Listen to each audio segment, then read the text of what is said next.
నమస్తే, welcome to our voice. నేను journalist నవత.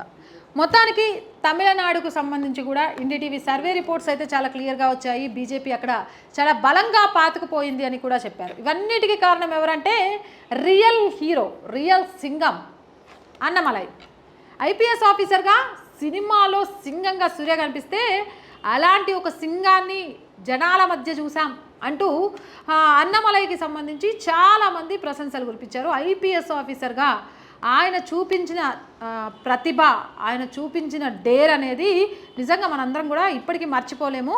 అయితే అంతే డేర్తో భారతీయ జనతా పార్టీలో చేరిన తర్వాత అదే నమ్మకంతో తమిళనాడు రాష్ట్ర అధ్యక్షుల బాధ్యతను అన్నమలైకి అప్పచెప్పారు. అన్నమలైకి తమిళనాడు రాష్ట్ర అధ్యక్షుడి బాధ్యత అప్పచెప్పిన తర్వాత ఒక ప్రభంజనం సృష్టించాడని చెప్పొచ్చు. డిఎంకే ఫైల్స్ ద్వారా అడుగడుగున అవినీతిని ప్రశ్నిస్తూ అవినీతి రహిత నాయకుడిగా మోదీ ఎలాగైతే పేరు తెచ్చుకున్నారో అదే స్థాయిలో పేరు తెచ్చుకోవడానికి అన్నమలై తన వంతు పాత్ర పోషించాడు అని చెప్పడంలో ఏ మాత్రం సందేహం పడాల్సిన అవసరం లేదు. మరి ఇలాంటి అన్నమలై తమిళనాడులో తాను పోటీ చేస్తున్న నియోజకవర్గం నుంచి ఎంత మెజారిటీతో గెలవబోతున్నాడు అంటూ ఒక వార్త అయితే హల్చల్ చేస్తోంది.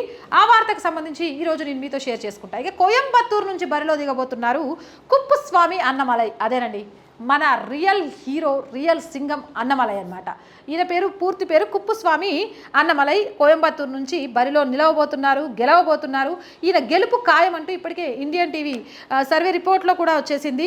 అయితే కోయంబత్తూరులో అన్నమలైకి భారీ క్రేజ్ వస్తుందని, అన్నమలై తిరుగులేని నాయకుడిగా ఎదుగుతున్నారని ఈ సర్వే సంస్థ చెప్పింది. అంతేకాదు ఎవరు ఎన్ని ప్రలోభాల గురి చేసినా, ఎన్ని ప్రలోభాలకు తెరలేపినా, ఎవరు ఎన్ని కుట్రలు చేసినా ఫైనల్గా కోయంబత్తూరులో గెలవబోయేది అన్నమలైనే అని ఇండియా టీవీ సర్వే స్పష్టం చేసింది. అంటే ఇక ఓటుకు ఎంత ఇచ్చినా, ఎన్నికలు అయిపోగానే ఒక మెడల్ కట్టిస్తా అని చెప్పినా, అంతకు మించి ఆశలు చూపించినా అన్నమలైకి తిరుగులేని శక్తిగా ఇప్పుడు భారతదేశంలో మోదీ మీద పని కట్టుకొని కొంతమంది బురద జల్లే ప్రయత్నం చేస్తారు. అలాగే విమర్శించడమే ఒక అస్త్రంగా పెట్టుకునే ప్రయత్నం చేస్తారు. అంటే నువ్వు బీజేపీకి వంత పడుతున్నావా, మోదీకి వంత పడుతున్నావా అని గత వీడియోలలో చెప్తున్నా, ఈ వీడియోలలో చెప్తున్నా. భారతదేశాన్ని ఎవరెస్ట్ అగ్రస్థానంలో నిలపడానికి నీకు కుటుంబమా దేశమా అంటే నాకు కుటుంబం కాదు దేశమే ముఖ్యం అనుకుంటూ ఈ పని చేయడం వల్ల నీకు శత్రువులు పెరిగిపోతారా వ్యక్తిగతంగా అంటే నాకు వ్యక్తిగత శత్రువులు పెరిగిపోయినా వ్యవస్థకు మేలు జరిగితే చాలు అని ఆలోచించే ఏ నాయకుడికైనా, ప్రజల తరపు నుంచి వినిపించే ఏ పేరుకైనా మన ఛానల్ ఎప్పుడూ మద్దతుగానే నిలుస్తుంది. ఇప్పుడు దేశవ్యాప్తంగానే కాదు ప్రపంచవ్యాప్తంగా బిజినెస్ మ్యాన్లు, పక్క దేశాల అధ్యక్షులు కూడా మోడీ మళ్ళీ అధికారంలోకి రావాలని కోరుకుంటున్నారు. భారతదేశం ఏ స్థాయిలో అభివృద్ధి చెందుతుందో మన కళ్ళకు కనిపిస్తూనే ఉంది. కాబట్టి ఖచ్చితంగా కూడా ఎలాగైతే ఎన్ని ప్రలోభాలకు పెట్టి ఇగో ప్రతి ఆడోళ్ళకు ₹1,00,000 ఇచ్చేస్తాం, ప్రతి ఆడోళ్ళకి ఇల్లు కట్టిచ్చేస్తాం, ప్రతి ఆడోళ్ళకి ఇది చేస్తాం అది చేస్తామని చెప్పినా కూడా డబల్ డిజిట్కే కష్టంగా కాంగ్రెస్ పార్టీ ఉంది అని అంటే ఇలాంటి ఎన్ని ప్రలోభాలు కూడా ఒక వ్యక్తి నిర్మించిన ఒక సామ్రాజ్యం, ఒక వ్యవస్థ.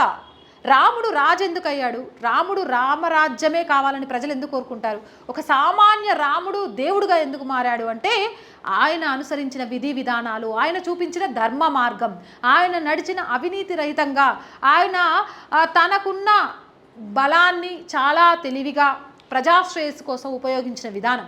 అలాంటి విధానం కలిగిన రాముడి ప్రతిష్ఠ చేసి ఆ రామరాజ్యాన్ని మళ్ళీ అందించడానికి మోదీ వచ్చారని జనం ఎలా అయితే నమ్ముతున్నారో తమిళనాడు కోయంబత్తూరులో కూడా అన్నమలైని జనం ఆ విధంగానే నమ్ముతున్నారు. ఎలాంటి ప్రలోభాలకు గురి చేసినా కూడా అన్నమలై భారీ మెజారిటీతో గెలవడం ఖాయం అని తెలుస్తోంది.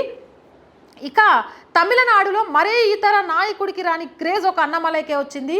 మనం ఇక్కడ చూసాము ఉదయనిధి స్టాలిన్ హీరో, కానీ ఆయనకు అంత పెద్ద క్రేజ్ ఉందంటే మనకు తెలియని విషయం కాదు. అంటే హీరోలైనంత మాత్రాన, వారసులైనంత మాత్రాన క్రేజ్ రాదు. అది మనకు మనం సంపాదించుకోవాల్సింది. మనం మాట్లాడుతున్న మాటలు, మనం అనుసరిస్తున్న విధానం, మనం వేసే అడుగులు, మనం నడుచుకునే నడవడిక మనకు ఆ గుర్తింపు తెస్తుంది అని చెప్పడానికి అన్నమలై ఒక ఉదాహరణగా చెప్పుకోవచ్చు. ఈ ఎన్నికల తర్వాత అన్నమలై తమిళనాడు రాజకీయాల్లో ఒక ట్రెండ్ సెట్టర్ కాబోతున్నారని ఎన్డీటీవీ తెలిపింది. ఈరోజు అన్నమలై చేయనున్న రోడ్ షోలో కనీసం 1,00,000 మంది ప్రజలు పాల్గొన్నారు అంటేనే అసలు ఎలా ప్రపంచం సృష్టిస్తున్నారు అన్నమలై అనేది తెలుస్తుంది. ఇదేమైనా కానీ కోయంబత్తూరులో 1,50,000 ఓట్ల మెజారిటీతో కుప్పుస్వామి అన్నమలై చరిత్ర రికార్డు సృష్టించి ఒక ట్రెండ్ సెట్టర్గా నిలవబోతున్నారు అంటూ ఎన్డీటీవీ సర్వే రిపోర్ట్స్ చెప్తున్నాయి. మరి మీరేమనుకుంటున్నారు? కింద కామెంట్ సెక్షన్లో పెట్టేయండి.